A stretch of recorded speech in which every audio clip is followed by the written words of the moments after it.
Dan, what can you tell us? Well, look, I mean, this was coming, and honestly, the firing of Adam Gase is coming here in about 4 weeks' time. So there's going to be new coaching in place with the Jets next year. We've all known that for quite a while. I think what's interesting about this situation is the dynamic between Adam Gase and Gregg Williams that has existed since they got the jobs. Remember, the organization wanted Gregg Williams as the defensive coordinator. One of the reasons Gase got the job as head coach is that he was okay with that. And for 2 years, they stayed out of each other's way, right? I mean, Gregg Williams ran the defense and Adam Gase ran the offense and was the head coach. But, you know, Gregg Williams had a lot of autonomy over that defense. And I think, you know, that separation of powers can be a problem in an organization. So as the Jets look forward next month to try and figure out who their next head coach is going to be, I think it's incumbent upon them to do it differently this time and make sure that you hire someone who's empowered to sort of establish the culture in the organization versus, hey, you come in, get the quarterback right, we'll let somebody else take care of the defense. I just think there's a lot of soul searching the Jets have to do in terms of this process that they're about to undergo.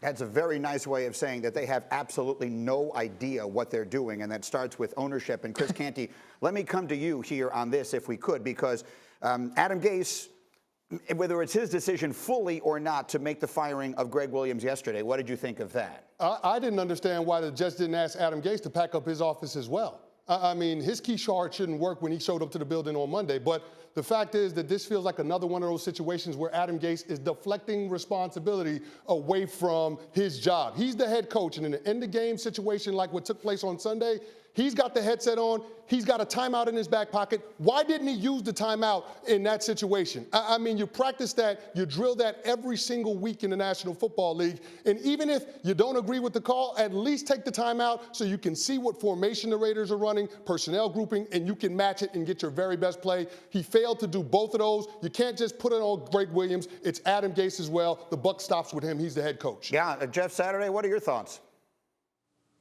Absolute trash, Greeny. I mean, listen, this team has been awful. They're the worst team offensively in the league and have been the entire season. Defensively, they rank one of the bottom. But to fire a guy after this call is absolutely ridiculous. Listen, he's an aggressive play caller, but he was in cover 3 a couple plays before where they overthrow Aguilar. So which play do you want to fire him for? Like, I mean, his defense isn't playing good. Your offense isn't playing good. I agree with Chris. Like, how are you going to blame this on one guy? And you know the call. That's the worst part of as a head coach. You knew the call. It didn't work out. So all of a sudden you're going to fire a guy with 4 weeks left. I just think it's absolutely ridiculous. Let him finish it out with the rest of you. You all know you're going to be fired at the end of the season. I just don't like putting it on placing the blame on one guy. Absolutely ridiculous. On some level, you almost might say they did him a favor by not making him have to stick it out with the rest of us for these last 4 weeks and go spend the holidays with his family. Dan Graziano, do we have any sense of where it goes from here? Again, you pointed out there's going to be a total wholesale change there. Is there any reading of the tea leaves to be done on what direction they may look? Look, I mean, it's early yet. Obviously, I believe the Jets are thinking along these lines. And you do hear rumblings, right? Now, it's tough this time of year to sort the rumblings from the reality. Some of the rumblings you hear, that you've heard a lot of Jim Harbaugh rumors connected to the Jets. We still don't know if Jim Harbaugh even wants back in the NFL. And if he does, what kind of interest there will be.